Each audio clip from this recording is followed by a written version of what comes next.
I think this is a good day to have notes because we would just be all over the place. Oh yeah, I would be. I mean, I've been fired up all day about it, so this ain't helping any.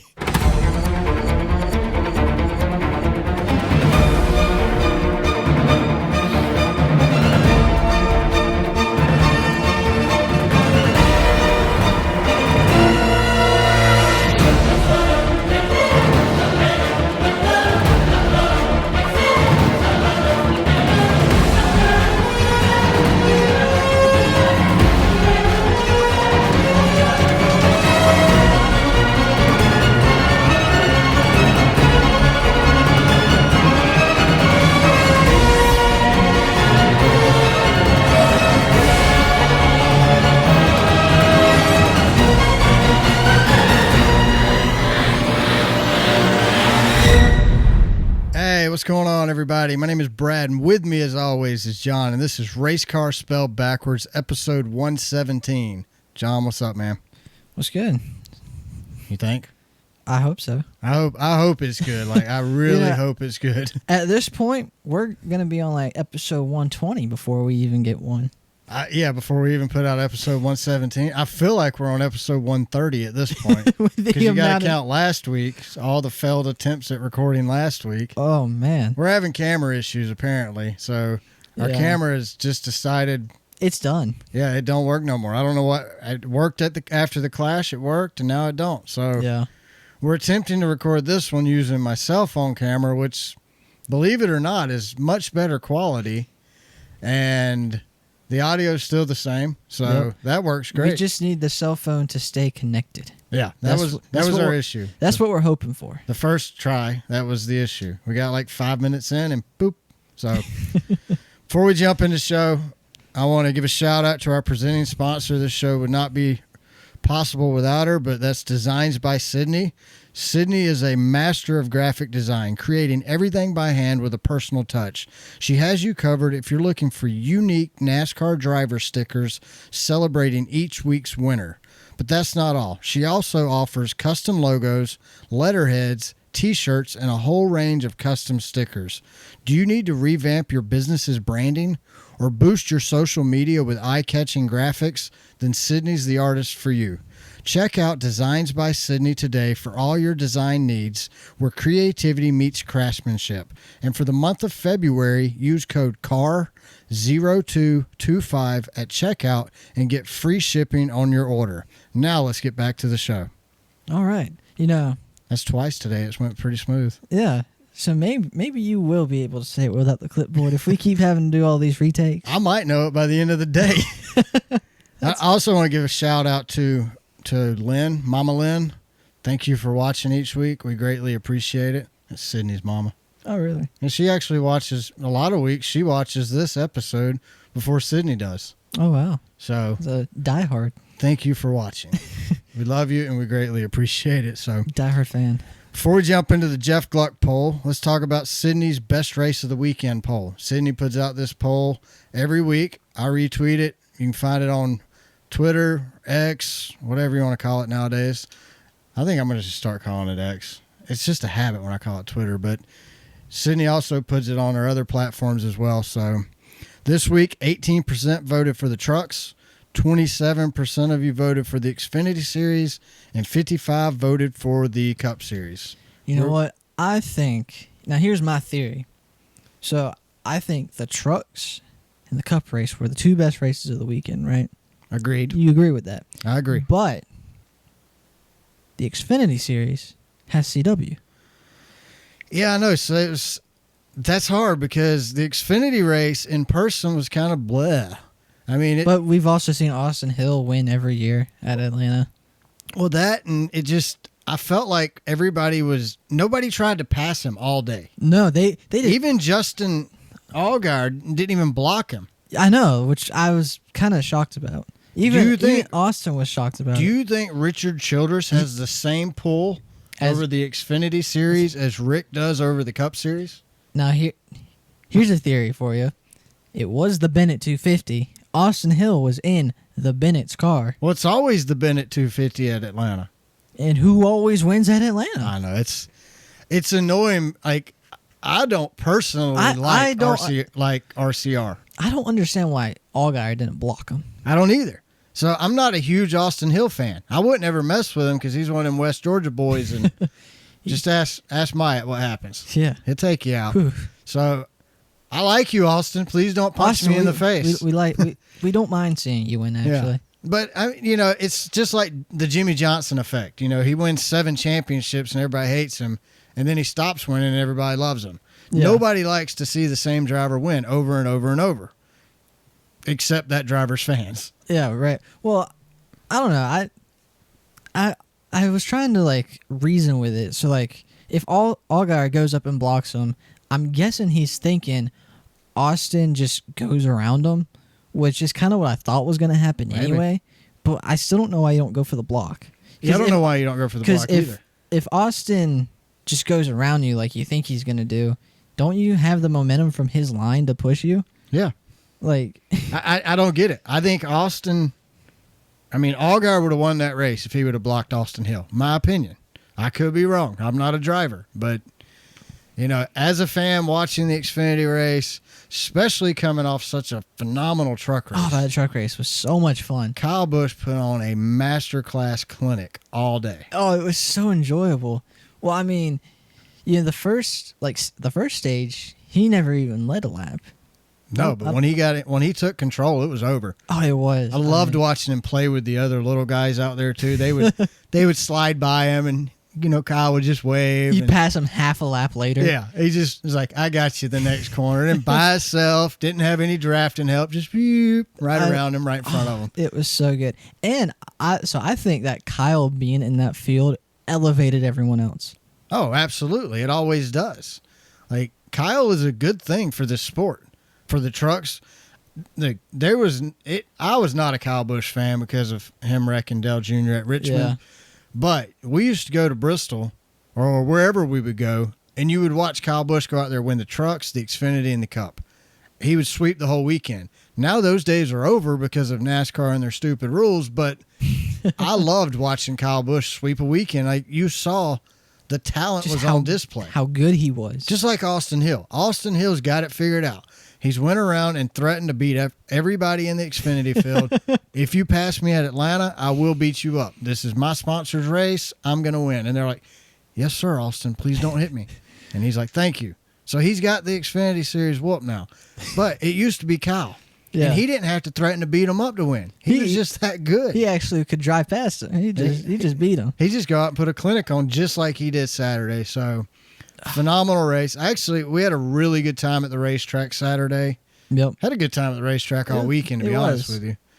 I didn't have to listen to the broadcast, Truck Series broadcast, which this might be the only time I vote for the truck race to be the best race of the weekend. Yeah, unless it's really good in June. There's no such thing as a truck race good on TV. No, you're saying when we go back to Atlanta. But it's no truck race. It's just Xfinity. It's not? Oh, man. I was hoping it was a doubleheader again, too. But Yeah, this will be the only truck race we enjoy all year, all season. Unless we slip off to another one somewhere. Yeah. You never know. You never know what we're going to do. So, Jeff Gluck poll. I'm going to be honest. I voted yes, and I voted no for you. Thank you. I was going to vote yes and no regardless. So, I figured the race was great. It was a phenomenal race from start to the last lap. Phenomenal. You couldn't ask. Atlanta is by far the best track on the circuit. It is our most exciting track. Yeah, I love it. I absolutely love it. And 10 years ago, you could not say that about Atlanta. Absolutely not. We leave Atlanta races early. So 81% of you said yes, it was a good race. So you voted on the race, 399.5 miles of it. Yep. And 19% voted on 0.5 miles of it. Those are your Ross fans, your Blaney fans, your Busch fans. I mean, when we left Atlanta Sunday, we were both a no. Oh, yeah. I mean, I was furious. I could not believe the inconsistency crap was back. I know. Here we go again. NASCAR getting in their own way. You can't have big name stars in this sport because NASCAR wants to be the star so bad. They want that headline to say NASCAR. Yeah, it's every weekend. I mean, Jeff and them were talking about on the teardown, we've had an officiating issue since October. Yeah. Every weekend we lead the race and we're talking about whether it's a NASCAR rule, a format that NASCAR put into play, or a late caution call or whatever. We've been talking about something like that since October, since Homestead of last year. Like, I don't know. Actually, I do get it. I get it. I really do. NASCAR is full of rich people who think they're right 900% of the time. I'm telling you, I've worked in corporate America my whole life. I've dealt with these kind of CEOs at a previous company, and they're right. You're wrong. You can show them facts. You can show them stats. You can show them proof. It don't matter. They're right. You're wrong. They're only right because they got more money, and and that's how it works in their head. Okay, so do you think if they would have called the caution at Daytona and the Xfinity race, there wouldn't have been as much of an outrage? I do, because the consistency's there. Yeah, at least they're calling these cautions. I don't disagree. It should have been a caution. Yeah, I agree. I agree with it. But here's my thing. Well, it's not really, but at Daytona, they don't call the caution, and it doesn't really affect that at the end of the race. Like, if they would have called a caution, Byron was going to win that race anyway. Correct. Then you come to this week, they do this. The same kind of thing happens, and it did affect the end of the race. I still think Seabell probably would have won it. I don't know that those first three drivers ever let up. I don't think they did either. So me personally, Christopher Bell would have probably still won it. But at least we would have got to see it. I think congrats to Christopher Bell. I'm not taking anything away from him. He showed up at the right moment, got lucky, and won. All these drafting tracks, it's just luck.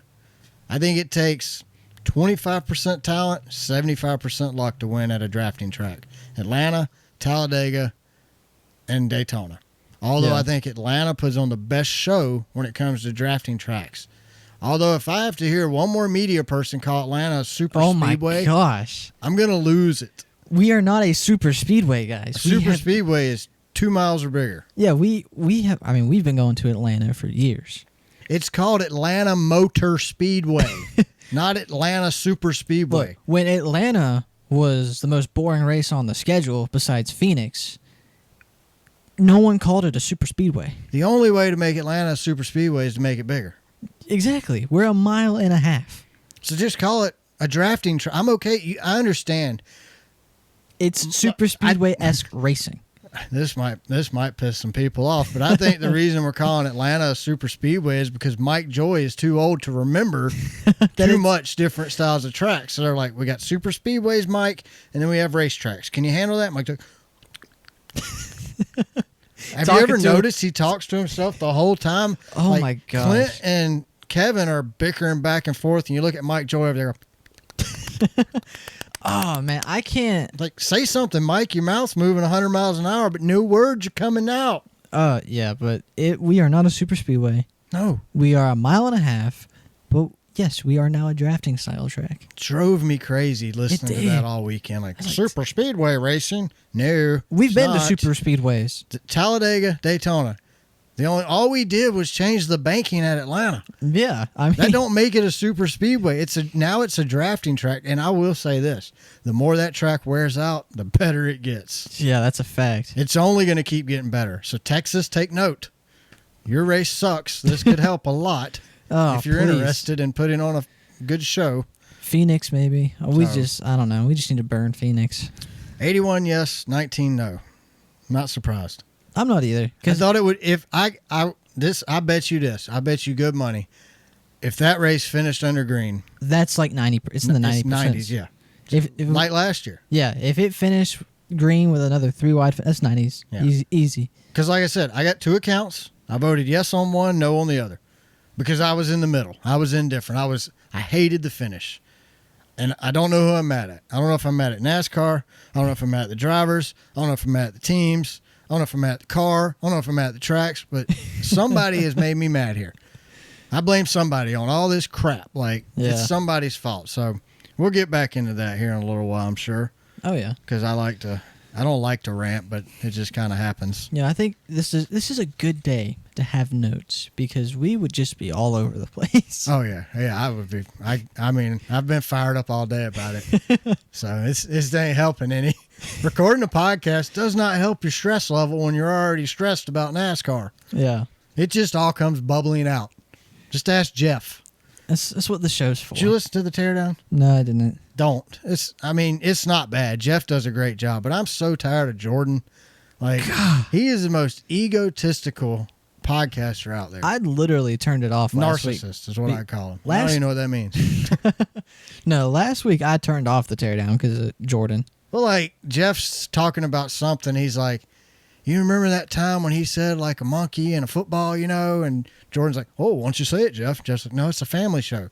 They go on for 5 minutes. Jordan's like, why don't you say it, Jeff? What was the monkey in the football doing? I'm like, it's a family show. He's done said that 3 times. Like, Jeff, stop. It's not a good look, man. It's not a good look for Jordan. So, but whatever. That's Jordan. He's just ask him. He'll tell you he's the greatest in the world. Oh, man. He doesn't need to be made better. He's already better. Jordan, he's better than all of our great drivers. Oh, I mean, we don't really have any great drivers. Just ask Jordan. Yeah, I mean, Richard Petty was, yeah, he was fair in the middle. Yeah, he was on the lower side. Dale Earnhardt was pretty good. I'll give him that. But Richard Petty, Tony Stewart, yeah, he ain't done nothing. Yeah, Jeff Gordon, 4 championships. Yeah. We don't need all that crap. He sucked. Jimmy Johnson, he's the only one. Yeah, Jimmy Johnson and Dale Earnhardt. They're the only 2 good drivers in the world, according to Jordan Bianchi. Oh man, that's what made me turn. When he said Richard Petty, wasn't it? I was like, okay, I'm done. I could. How do you take somebody seriously that doesn't think Richard Petty was one of the greatest drivers of all time? Yeah, you can't. 7 championships, 200 wins, dominated for years. But this comes from a guy who don't celebrate Christmas, so what do you expect? Yeah. The guy needs some cheer in his life. All right. Carson Hocevar. I want to start with him. Oh, great. I figured that would be a good one to start with. Great. That is good. So, Kyle Busch, Carson Hocevar. Yeah. Thoughts? Good job, Carson. Good job, Carson. Great job. The only people mad at Carson Hocevar are the fans of the drivers he drives aggressively. Yeah. Like, Carson Hocevar fans love it. Dale Earnhardt fans loved it. That's all I'm saying. Look, I think it's very ironic that Kyle Busch fans are mad at Carson Hocevar for driving aggressively. Yeah, you're talking about Kyle Busch. His career was built on driving aggressively. I'm sorry. Can you remind me of Kyle Busch's nickname? Who, Rowdy? Yeah. Yeah, exactly. Then you had Ross Chastain get mad at Carson for leaving him. Yeah. But Ross getting mad at anybody stupid. Like Ross drove Ross was just as aggressive as Carson Hocevar before our Lord and Savior Rick Hendrick told him to stop. Yeah. He's like, now Ross, I'm going to take away all your Chevy sponsorships. Carson, whatever you do, don't go talk to Rick. If Rick ever comes, run. Yeah, just don't even answer his phone call. Unless he sends you a text and says, I have an open ride for you, I would just ignore his calls. Yeah. Because he had a conversation with Ross, and Ross sucks now. Yeah. He hasn't won a race since that conversation. Well, he won once last year. Did he? Yeah, in the playoffs. Oh, well, he wasn't in the playoffs. No. He didn't win. He wasn't a champion. Rick slowed him down. Yep. He's too scared. But no, I love watching Carson. I didn't have a problem what he did with Ross Chastain. I didn't have a problem with what he did with Kyle Busch. Ryan Blaney, I don't have a problem with it per se. Like, I don't think it was intentional. I don't think it was intentional, but it was his fault. Oh, yeah, 100% it was his fault.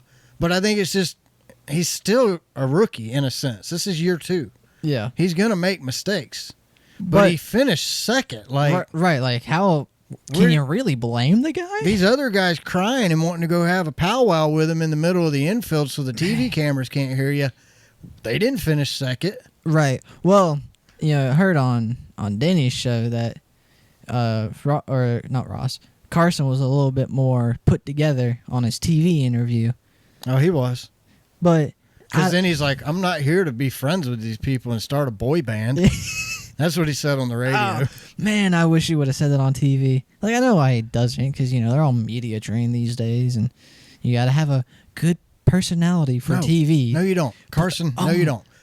Could you imagine if, they... Own it. Right, like, I don't know, whoever was interviewing him, and Carson just goes, I ain't trying to start a boy band with these guys. I'm trying to win a race. Like, they can go cry about it. I finished second. What did Ross say to you? That I beat him? What did Kyle say to you? He's jealous. What did Blaney say to you? I finished ahead of him. Like, Ross Chastain had the opportunity to own the bad boy image, and he would have skyrocketed. I guarantee it. I know. His popularity would have went through the roof. Especially with the Hell Melon move. Yeah. He would have been like this. He has no personality whatsoever. Like, no. He actually sucks with TV interviews. Yeah. But he had the opportunity to become the bad boy in NASCAR, and he gave it up. Yeah. Carson has the opportunity to now become the bad boy in NASCAR, and I hope he embraces it.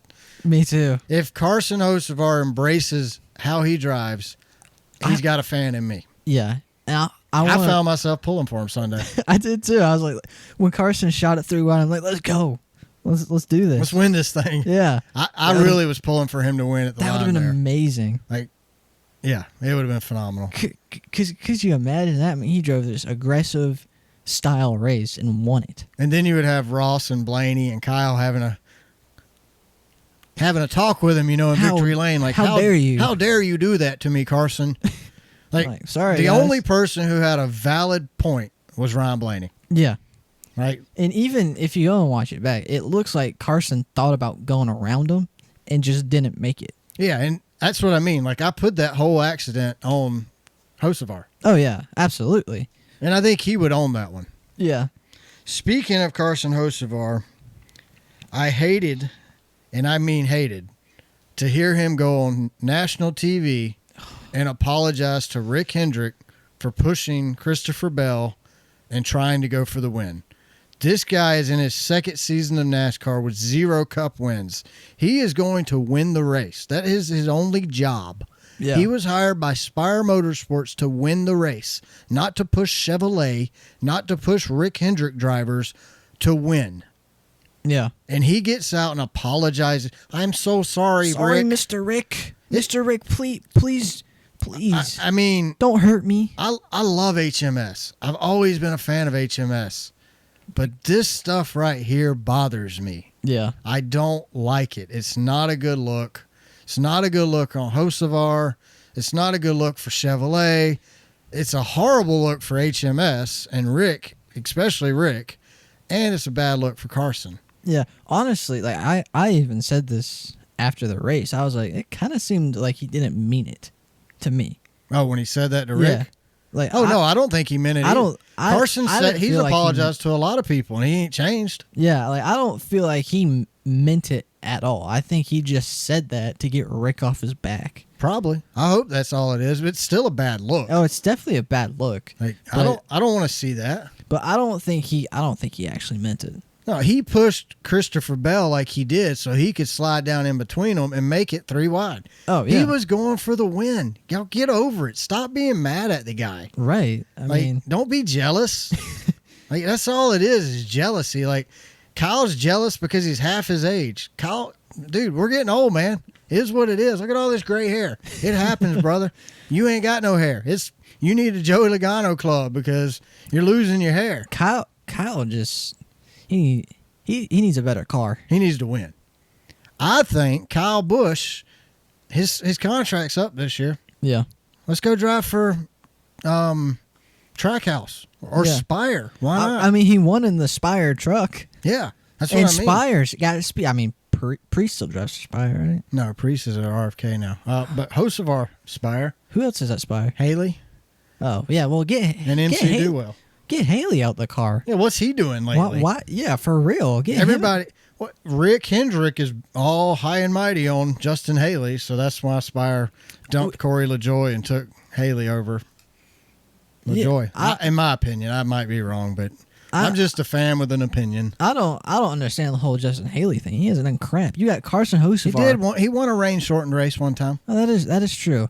But you got Carson Hocevar out here finishing second.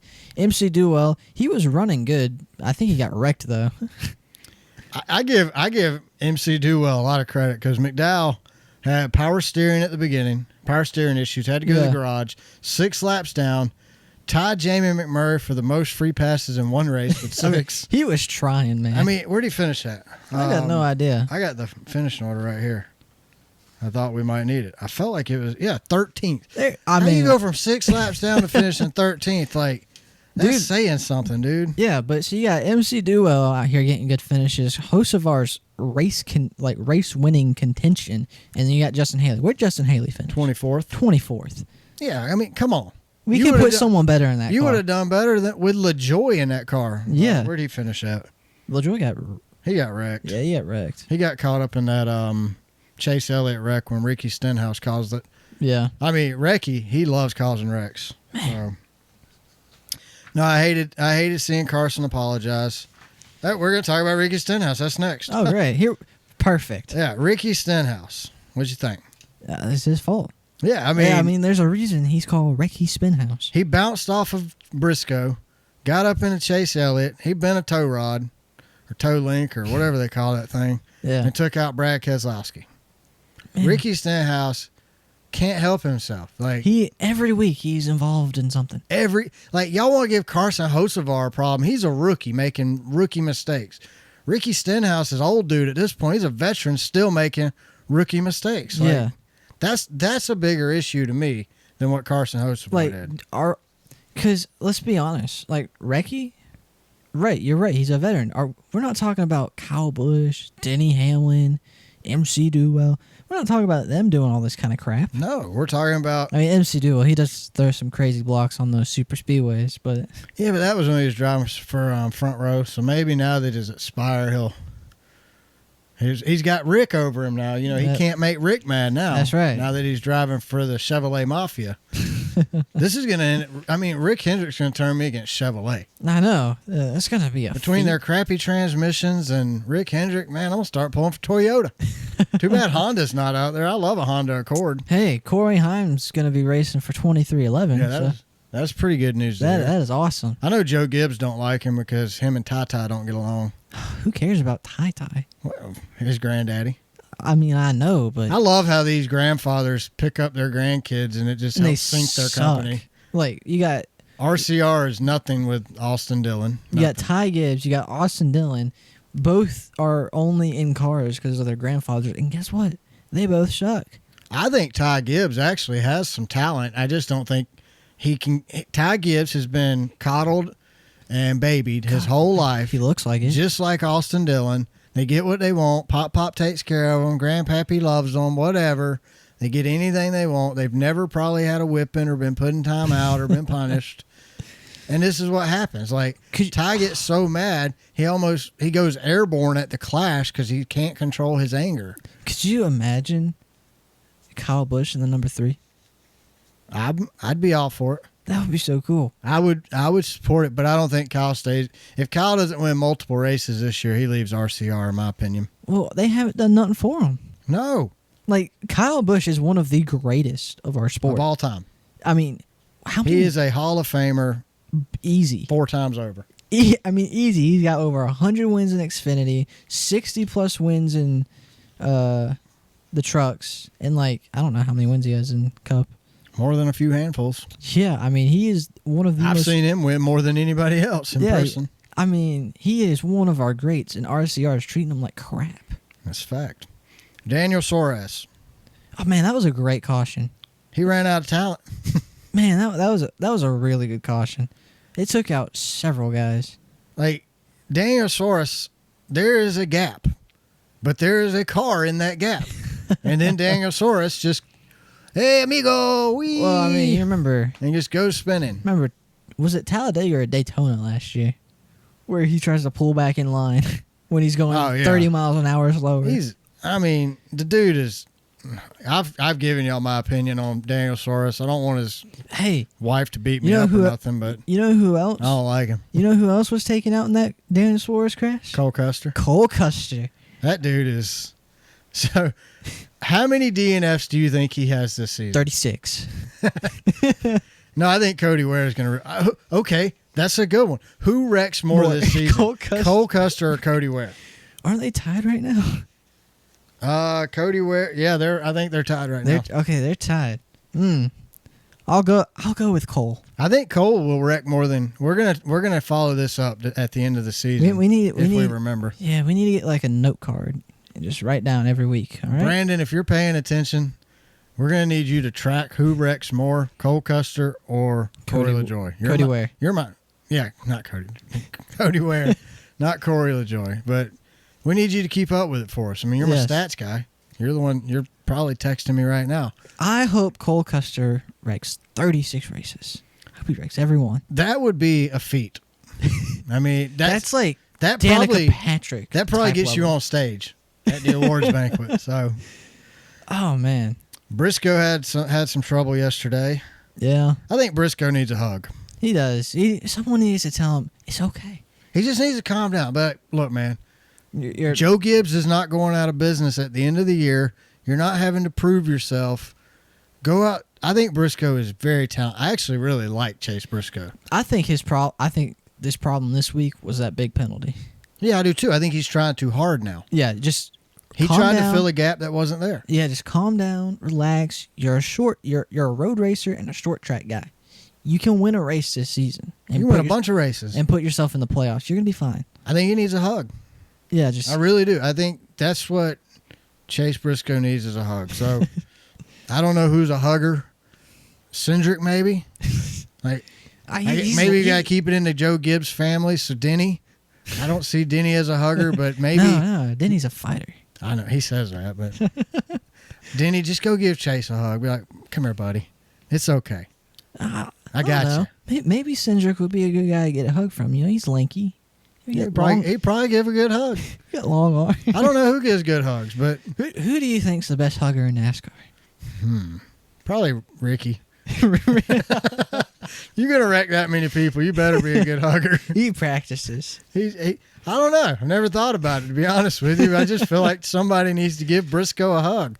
Maybe he needs to go to an autograph session with his fans, and instead of autographs, he just gets hugs from all his fans. It's like hug night. He needs some love, man. He needs to take a deep breath, calm down, reset, and give it a shot again. Yeah, because I think he's got the talent. There's no doubt about it. Oh yeah, he's a very talented driver. So calm down.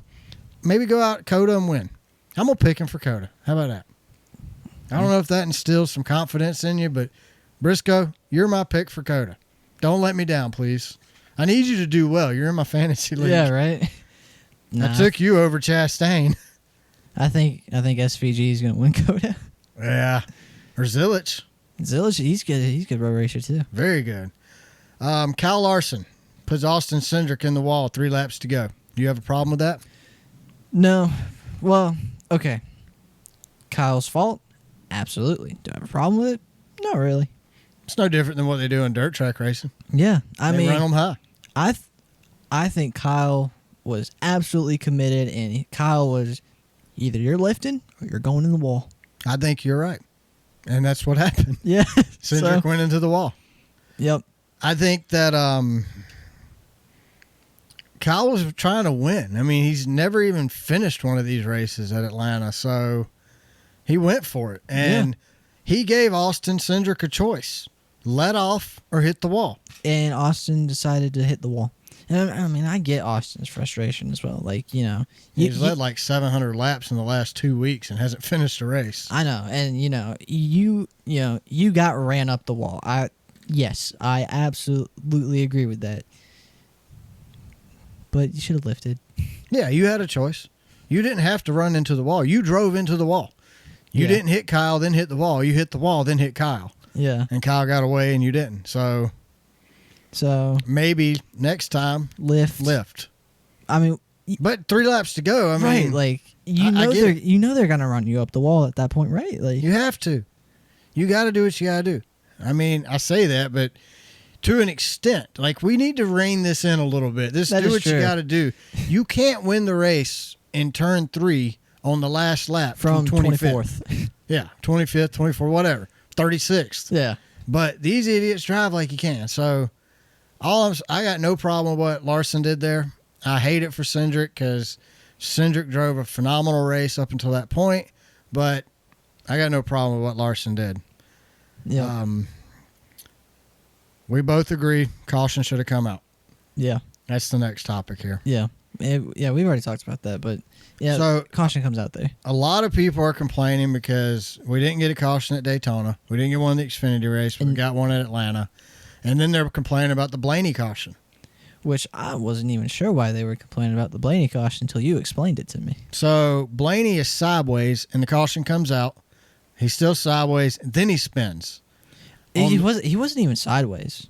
No, Like, he's just sliding. I mean, yeah, he's sliding trying to keep his car straight, and then he goes sideways. But the caution came out as soon as he went down the track. yeah. Now he could have still saved that. He didn't. Yeah. He spun out because he wanted a caution, I'm sure. So he knows how to manipulate it and spin out. But My problem, and I don't really have a problem with it, honestly. But the issue is, from the time of the wreck on the last lap to the time they caused the caution was 6 seconds. They didn't even give Blaney a chance to wreck all the way before they threw the caution. yeah, So I have a problem with NASCAR's inconsistency race to race in the same weekend or week to week. why are we calling that Blaney caution as soon as he goes down the track, and Not Josh Berry. not Josh Berry and whoever else was involved? When in that? Denny hit Josh Berry goes into the wall and comes back down. The caution should have come out. But instead, we wait till the middle of turns 3 and 4. Yeah, Denny hit Berry coming, I would say, like a quarter of the way into the back straightaway. yeah. I didn't see it. Me neither. I was watching the lead. Yeah, I was watching Carson, Kyle, and Bell. Yeah. So I'm watching that, and all of a sudden a caution comes out. I'm like, oh, my God, what happened? Yeah, It it happened back in turn 2. when that caution came out, you could hear an audible gasp Oh, at Atlanta Motor Speedway. People were like, what? What's going on? I mean, well, it was- actually, here's what happened. Everyone's like cheering, getting ready for this 3 wide finish. Oh, yeah. Carson splits them 3 wide. adrenaline's pumping. Yeah, everyone's standing up. Everyone's going crazy, and then that caution comes out, and then like the audible level just goes up. Yeah, I mean, you get the excitement was deflated. It's like if you took an air mattress and just sliced it open. Well, it's almost no. Honestly, I think the excitement was it replaced with outrage. Exactly. I mean, I was mad. I was too. I was furious. I'm like, I can't believe NASCAR got in the way again. But that was in the moment. I was mad in the moment. Then I went back. I watched the replay. I'm like, you know what? Good call. I mean, Caution needed to come out there. Even Denny said it. Denny on Denny's podcast, he said there were only about 36 people at Atlanta that wanted that caution to be called, and they were all sitting in the car. I agree with him. I don't disagree with the call. This ain't Jeff Gluck's fault, contrary to what people on X think.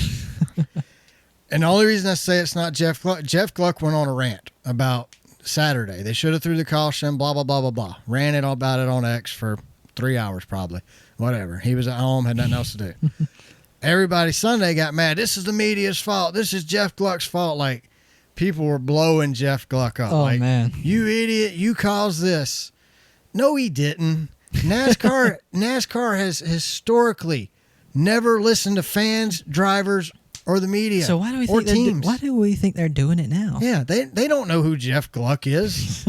I guarantee you they're like, Gluck who? Oh, the guy with the little pole. It doesn't matter. We don't care. How much money does he have? Yeah, he doesn't have billions like we do. Yeah. They're probably getting, I mean, NASCAR probably gets money from USAID for all we know. It's probably part of the fraud scam. Oh, man. So how do we fix this issue?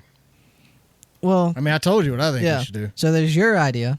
Your idea is? My idea is you keep re-racking them and keep trying again. This is it. If there's a caution that comes out before the start-finish line, you line them back up, you try again. If it happens again, you line them back up, you try. I don't care if we get down to 2 cars left, because you know what's going to happen eventually. The team owners are going to get tired of replacing cars. The drivers are going to get tired of wrecking. Eventually, Rick Hendrick, the leader of the mafia at Chevrolet, is going to be like, guys, you're in 23rd. You can't win on the last lap. Like back in the day, I mean, let's go back 15, 20 years ago. If you were running, let's say 19th on the last lap, you didn't in your mind think, you know what? I can probably finish in the top 10 if I drive crazy. No, you finished 19th. And you were okay with that because that's where you had run at all day. You had all day to advance your position, but you didn't. You didn't want to be the storyline. The guy running 19th didn't want to bring out a caution and take away from the race for the lead. Yeah. You didn't want to be the storyline. The thing is, we used to finish under green all the time. Yeah. So I think you just keep trying again. Never finish under caution. Only finish under green. Yeah. The yellow flag should never be the final flag. I agree. So what do you think? What's your thought? You agree?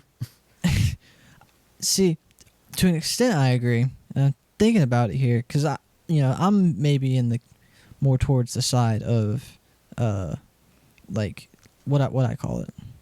I don't know. I don't know, but you call the caution for everyone. Like, oh, you wanted localized local? cautions. Yeah, that's what. Yeah. Localized caution, where if you're wreck back, you're frozen. Your spot on the grid is frozen when the caution comes out, and you let like the first 4 drivers race it out or whatever. But I mean, maybe you could do that on super speedways, 1.5 miles. I don't think you can do that at short. You can't do that at short tracks. No, it'd be hard. It'd be hard on super speedways and 1.5 miles too, I think, to do a localized caution. But I see what you're saying. I think it would be beneficial. It's better than what we got. Yeah, I think if they can make it work, it would be best case. It would be the best option. I think we used to have unlimited green, white checkers, and it got to the point where they're like, all right, we're going to only do 3. We used to have this stupid imaginary line on the back straightaway. If they went past that, the race was over. I mean, I'm here. I say re-rack them every time. That's the easiest. I was about to say, I think yours is like the most clear cut, easy. Just keep going till you can't go no more. But what I don't understand is what happened to these drivers. Their mentality, like they used to be. I mean, I'm not gonna say they were okay finishing 30th, but they accepted it. Right. I mean, if you go back and watch the Atlanta race, when they take that final green flag, if you look from 1st to 25th, they're 33 wide. Like everybody's acting like a fool. It's like all common sense, logic, brain, everything goes out the window. It's like, oh my God, we have a shot to win. No, you don't. You're 36th. I mean, all day, there were only like 3 incidences that collected a few cars. Correct. And I know there's like 8, 9 cautions or whatever, but like there were only a few incidences where people made mistakes that collected a few cars. But that final lap, it's like everyone's trying to cause a caution. Yeah, that's what I don't get. And I think if they go to unlimited green, white checkers, it's going to get to the point where, oh, if I cause another caution in 15th, maybe I get up to 14th. You know, I think that's where the problem could come in, because you're going to have some 11 green, white driver. checker. You're going to have some idiots out there. You're there. going to have Ricky, 3 laps down and 36. If I cause a caution, I can gain a spot or 2. Just every restart trying to wreck the whole field. And at that point, I mean, if you intentionally start a wreck like that, maybe NASCAR does have to step in. Maybe they have to have a talking with you. Yeah. Or, maybe they shame you in public, the week before. Like that's the bully. Next week, you have to dress up like a lemon and sell lemonade or something stupid like that. Yeah. Maybe if you cause a wreck, you got to do 15 minutes of stand-up comedy during pre-race at the next race. Because we're going to talk about that, too. We're going to talk about the fan experience at Atlanta next. Oh, the fan experience. Man. Well, when we get done talking about the race. Yeah. We talked trucks. We talked Xfinity. I do want to talk about the CW because we didn't record last week. Oh, good. I want to talk about broadcasts anyway. Yeah. Good. So go ahead. You take it from here. All right. CW. Great. I love it. Very minimalist. You've got your drivers. How many laps are in the stage. On the bottom. We are not in 17 different graphics that only take up 60% of the screen with a big old, moving graphic behind the screen that takes up the majority of the screen. I'm not watching 17 different screens, watching every single driver in their foot cam. I love the CW. Their broadcast booth is so much better. It is. Parker Kligerman is a breath of fresh air. Oh my gosh! At Daytona, when that guy got out and he's like, or was it Chris Wright? got out and they're like, "Why did you drive through pit road at 190 miles an hour while everybody else was going the pit road?" Well, it's just miscommunication with my spotter. And Parker's like, "Last time I checked, the spotter don't hit the brakes." I mean, the booth is better, the production's better. It's all better. And now coming to this week, we're at Atlanta, we're at the track, we're in Club 1. They've got the TVs up there and they got their speakers. And whenever they go to commercial, they switch to like a live feed of the race and the radio broadcast. Every time it swapped to the radio broadcast, it was like jarring. It was like, oh, because you had good. Yeah, that's why it was so jarring. You go from the Fox broadcast and Mike over here. Well, you've got Kyle's making a couple moves. He just gained 3 spots. It's he's having a really good day. He's never won here. Clint's going, y'all see that bird up there? And then it goes to commercial and it goes to the radio broadcast and Kyle's going too wide. He's going past the 23. He's sliding up on the 23. Kyle's now up in 6th place. But here comes Blaney. So back in the day, the broadcast booth would explain to you what's going on. You had DW up there he had some excitement. He acted like he was happy to be there. Yeah, that's something I was thinking about earlier. It's like, do you want to be there? When it switches to the radio, it's like, oh, people do think this is cool. Yeah, the radio makes it sound cool. TV, if the stuff they're showing sucks, because like they're showing Joey Logano's feet at a drafting track where you pretty much pedal on the floor the whole time. Yeah, they're showing Joey's feet. It's like, this is stupid. His feet gonna grow hair or something? Like, quit showing them. And then you got the radio who's like, this is so good. If you're not here, you're gonna want to get a ticket and be here next year because this is phenomenal. Then it cuts the TV and like, hello, my name is Kevin Harvick. These guys are running around the track in circles. Look, they're saving fuel. Look, they're not saving fuel. Clint, what do you think? I think these guys are driving in circles, Kevin. Mike, what do you think? Chicken. Do we have pudding? Can I get some pudding, please? Oh man, I love Mike. Mike Joy is the voice of my childhood with NASCAR. I just think he's past his expiration date. You can't drink the same gallon of milk for 100 years. It expires at some point. He's got to retire. I mean, please.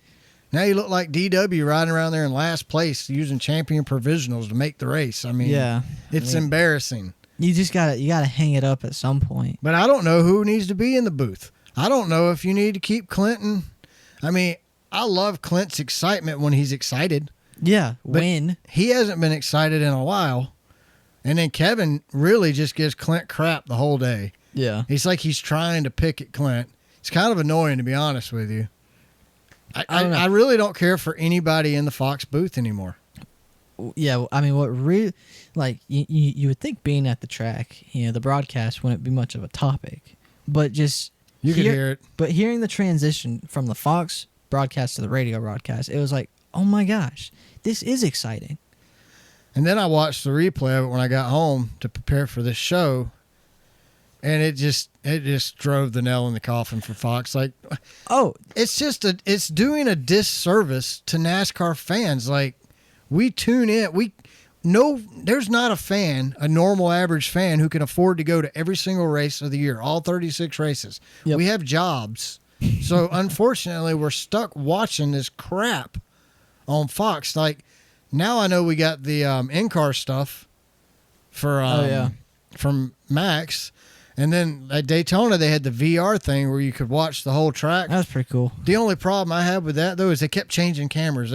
You'd go from being able to see the whole track to just one tiny little corner. And then they'd move you somewhere in the back straight away.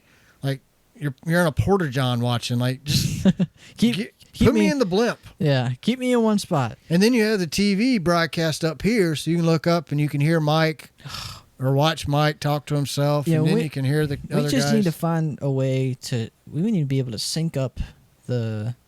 radio with the TV? Radio, yeah. That's what we need to be able to do. Because maybe we just listen to the race and we watch in-car cameras.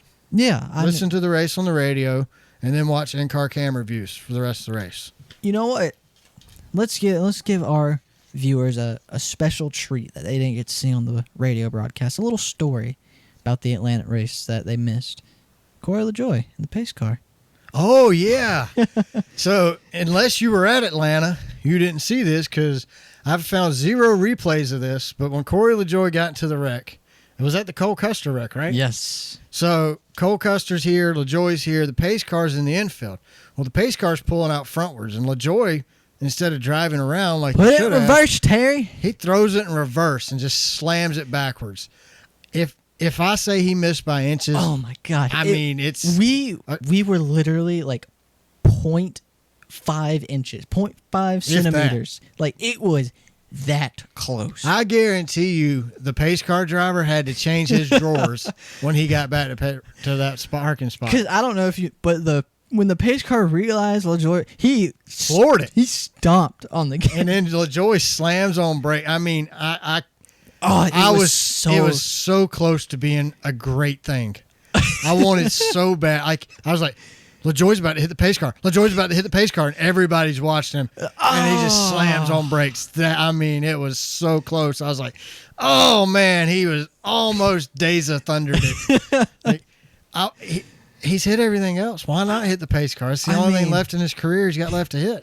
It was crazy. It was like a surreal moment. It's like, is he back? If you didn't go to Atlanta, I'm sorry, you missed. That was the best moment of the whole race. It was. That was my highlight of the whole weekend. It was. Inches. All right, Atlanta Motor Speedway. Their bathrooms, they still have the trough. Matter of fact, if you listen to last year's Atlanta podcast, you'll listen to us complain about the facility. They've not changed at all. Not a thing. But they do know their fans. That's right. They had sea lions. They had sea lions, which, what race fan doesn't love sea lions? I've never talked to a NASCAR fan, and before we get to talking about racing, they go, you know what, Brad? I like sea lions. And I'm like, you too? Me too. Oh, my God. I love sea lions. I don't even like racing anymore. Dude, you know what else I love? Breakdancing. Oh, yeah. Oh, man. If you asked, and now if you did a poll with every NASCAR driver in the world, the top two things they like better than NASCAR are sea lions and breakdancing, especially Canadian breakdancers. Oh, yeah. They brought in Brett Favre, a Hall of Fame quarterback, to judge these guys who look like they're having seizures doing some kind of crazy breakdance on a stage for pre-race. Like, let's not to mention in June we have Fleetwood Mac, who started their band in 1950. I thought they were dead. Yeah, me and Jamie were at the Coke 600 one time, and they wheeled 38 Special out in wheelchairs, and they hobbled on the stage to perform one song. That's what Mr. France grew up with, though. I'm sure. Jim France is like, Fleetwood Mac was my favorite, and I love breakdancing. No, this falls on Smith. This falls on Marcus Smith and his team. Like, I did my survey today, and I can assure you in my survey I pointed out breakdancing sucked. That was the most god-awful thing I've ever had to sit through and watch. And they did like 8 rounds of it, too. I know. Before they even did the rounds and had Brett Favre pick the winner, they practiced. Yeah, I was like, wait, we're doing more of this? And to make it worse, the music over the sound system did not match their dance moves. They were like a 1 second. Yeah, it wasn't synced up. Speaking of Club 1, Saturday, we were there 8-10 hours. All day. And got one lunch. Yeah, they served one meal. Yeah, they'll get that fixed. I didn't complain. I brought my own food, but he didn't. He brought sandwich and pancakes. I was whipping pancakes out of my bag. Like, Jamie looked at me one time. He's like, dude, is that a pancake? I'm like, yeah. He just shook his head. He's like, this is the most redneck thing I've ever seen. I brought banana pancakes. Like, I got food allergies. What do you want me to say? I love being in Club 1 and all. But it's just crazy to me that they only brought out one meal. Well, didn't they bring out some kind of nachos at the end? No. Saturday, or was that Sunday? I don't know. But, no, the only thing... So, like, all day Sunday, they had a salad bar, which I loved. They had hot dogs. Oh, yeah. But, I ate, like, 6 salads on Sunday. They were pretty good. It was. But I took turkey sandwiches. On Saturday, they had salads. And then after, like, the first stage, they took them away. After the truck race, they took them away. And then replaced it with, like, these chips and, like, some anchovy dip or whatever. Yeah, artichoke. Anchovy. That wouldn't surprise me. The same people who picked breakdancing as a NASCAR activity Well, I mean, That's what I mean. Just you could put a dude on a horse out there, do it like a mini rodeo in the infield. remember Bring back Clayton County Championship Wrestling. Yes, Like amateur wrestling was phenomenal. that was so good. That was the most redneck, and we laughed at it, It was, but it was fun. yeah. I mean, It was that bad. It was fun. this ain't SeaWorld. I mean, we've had amateur wrestling. We had 2 dudes on pogo sticks. And now we have sea lions. Like, I no, mean, I didn't come. This ain't the zoo. I don't want to. I didn't come to see a this zebra. is NASCAR, guys. Like we're not. Like I said, we ain't at the Georgia Aquarium. You would have thought we were. They got sea lions, and it's like, would you rather kiss the dirt or kiss a sea lion? Like, this is where God. we're at. Right? This Like, is the entertainment. Like, this is what we're asking our fans. we Like, keep saying the fan experience at the races has died. Like, if you don't remember this. It's an understatement. Yeah, you don't remember the good old days. Like back in the early 2000s, I say the good old days, when you were 15 years old and you'd walk out with 7 packs of cigarettes, 4 cans of dip. Like those were the days, though. Like it wasn't because of the cigarettes and the dip, but they had, I'm talking the whole front straightaway out front.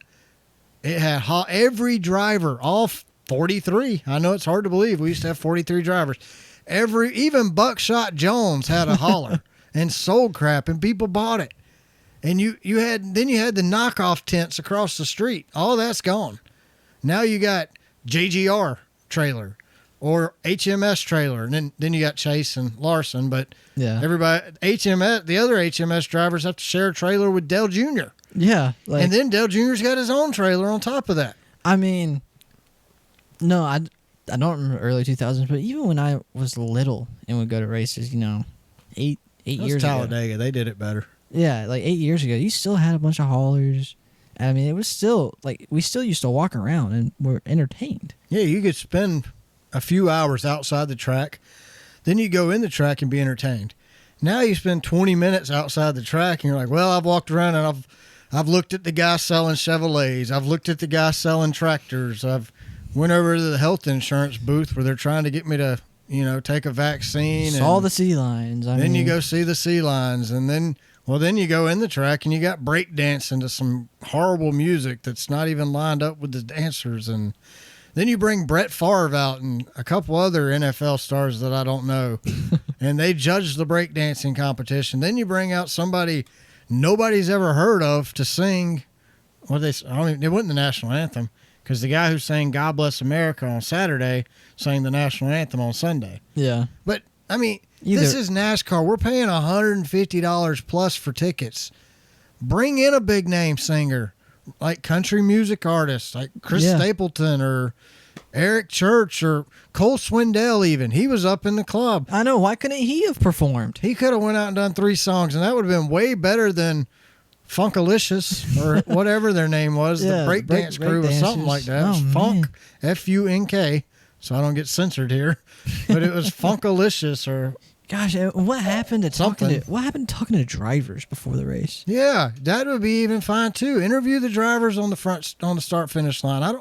Anything is better than what we keep getting at Atlanta. This stuff is crap, and it can't just be Atlanta. There's no way. It's other tracks too. It has to be.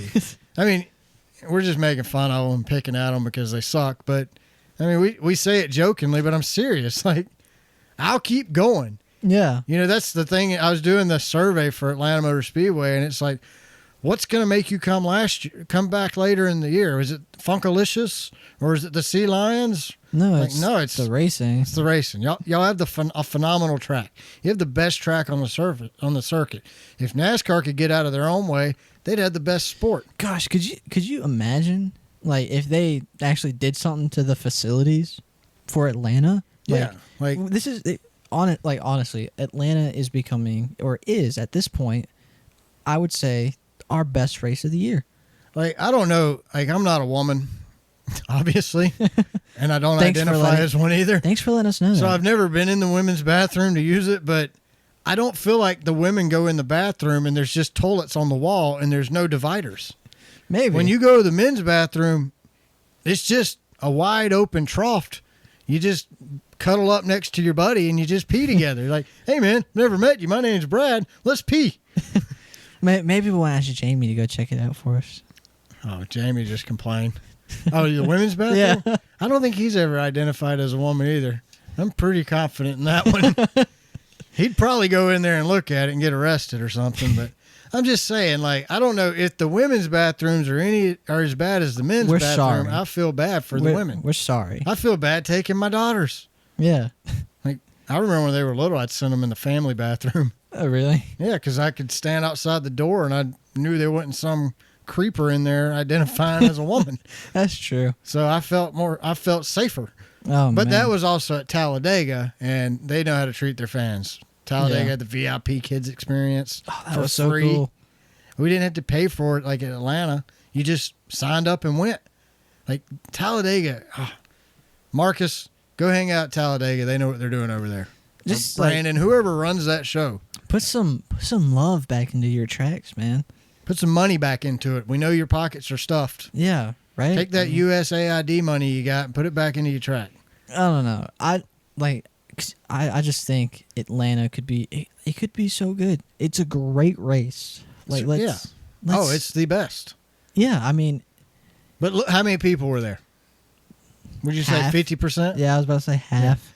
So February last year, I think was almost sold out. It was if it wasn't sold packed. out. Then we go back in September, I'd say 75% full.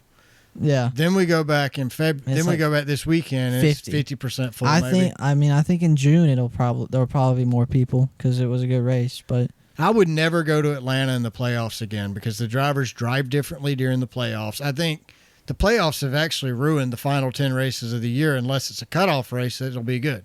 If it's not a cutoff race, they're going to just survive. Yeah, because in September last year, that's all they were doing. They were running single file. It was pretty boring, actually. It was actually really boring. I was highly disappointed, actually. But this was a pretty good race. This was very entertaining. What else? I don't know. I think got Corey LaJoy, covered that. Yeah, that was great. That was awesome. That was so good. I forgot to put that in my notes. I'm glad you remembered that because that was the highlight of the race. And this isn't a bash on LaJoy whatsoever. Well, kind of. I don't know why he didn't just go forward, but NASCAR should and they might make a rule now after you almost hit their brand new pace car out there. Yeah. But I can't believe it didn't make it on TV. Like, what were you dudes drinking? How'd you miss that? You doing shots during the commercials or something? Like, maybe that would improve it. I think the booth should have to do a shot if the booth had to do a shot every commercial, by the end of stage 1, they'd be 33 shots in. Like Jeff Gluck's even complaining about the amount of commercials now. There's a problem. Oh, man. It must be real bad. Yeah, I don't really care about the commercials because it gives me a break from the booth, but whatever. That's true. All right, COTA. This weekend's COTA. It's at 3:30 p.m. What are you expecting? Who do you think is going to win? SVG. Is that going to be a good race or be your typical boring not short track, road course? I think it'll be your typical boring road course. And I think, I don't know how. You got SVG. I've got this feeling that there might be some officiating issues. Track limits, maybe? Yeah. I hope not. I hope. Well, I'm tired of leaving. I'm tired of leaving tracks. Look, you remember the Roval last year? Yeah. There's, I think you had Byron and like Bubba, cut that corner, that jump a little too closely, and they gave them penalties. They were doing that the entire race. Oh, yeah. Like, there should have been at least 50 track limit penalties there. And they only called like 6. I agree. I hope we don't have any. Look, I just want one weekend.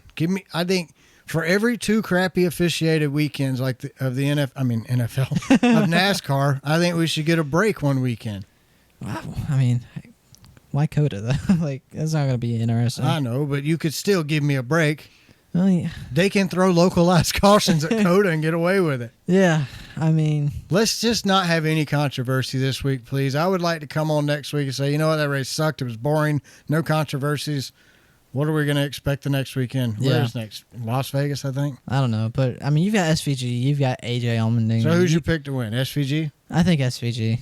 I'm going with Briscoe. I think Briscoe, he could win it. Zillich could win it. Like I said, you got AJ now in the Cup Series. You got a lot of good road course racers out there.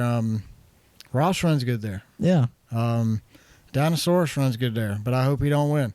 He also runs good at Atlanta, so we're off to a great start. I hope Suarez wrecks again at Coda. Gosh, You know, if Suarez wrecks more than Custer, I will be a happy person. Maybe they wreck each other each week. You know what? I'm gonna make a prediction. Daniel Suarez wins Mexico City. Oh, duh. That's a given. NASCAR will do there. That will be the most over officiated race. Try it again. We're Suarez. 15th. Okay. First 14 cars are too low. Wait. Larson, get out your car. You're doing really good right now, but you're gonna have to swap places with Suarez. Yeah. Okay. Pull in. Larson, penalty, speeding under caution, something. All right. Roughing the passer. Yep. All right, Larson. Now you got to come in. Suarez, come here.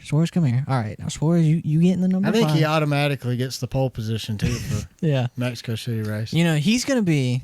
Maybe we'll finally get to see what these cars are like with more horsepower, because Suarez he's gonna have more horsepower in his car. Oh, guarantee. Everything will be cheated up. NASCAR like, cheated? I don't see nothing. See nothing here. I don't see that rocket booster under the bottom. That nitrous oxide bottle in the back seat. No, that's a fire extinguisher. Yeah. They painted it differently. Speaking of fire extinguishers, that was cool to see that fire extinguisher in Richard Petty's car. Oh, yeah. Zip tied legit, down. right here in the middle. I doubt it's zip tied when he was racing, but it's right there. If he catches on fire, he just, I'll get it, and then he'll drive it back. Who needs a safety team, man? Exactly. So that's all I got for this week. You got anything else? No. I think we made it through it. So we started with camera problems, and it looks like we're going to finish without any. I think so. So we just crossed our fingers. Hopefully the video's better this week. We used my cell phone, so thank you to Apple. iPhone 15 Max. Can we get them to sponsor? Can we get them to sponsor? I doubt it. Apple been up to some crazy games, but we're not going to get into that on the podcast this week. So wrong podcast. Yeah. Thanks to everyone who listens, watches the show, and follows us each week. We greatly appreciate it. Make sure you're following us on X, Facebook, Instagram, Spotify, all those good places, so you can stay up to date with what we got going on. Subscribe to our YouTube channel and make sure to subscribe to our Apple podcast. And while you're there, leave us a review like Brandon did, because it helps other people find the show, and we would greatly appreciate it. If you leave us a review, we might read it on the show. And if you have a Brandon, you can, I guess we'll take him. You can leave us a Brandon too. Yeah. I mean, I wish Brandon would come to Georgia. He would easily sit on this couch with us and chime in. I'm trying to talk him into it. I mean, he likes taking pictures of airplanes. That's what he does. So yeah, Atlanta, we have a great airport. Dude, we'll put you up at the house. We'll put an air mattress up. You can stay the night if you need to. But come record with us one week, man. Yeah. But other than that, make sure you check out our presenting sponsor, Designed by Sydney. She will take care of all your graphic design needs. And y'all have a great week, and we will talk to you after Coda. Bye, everybody.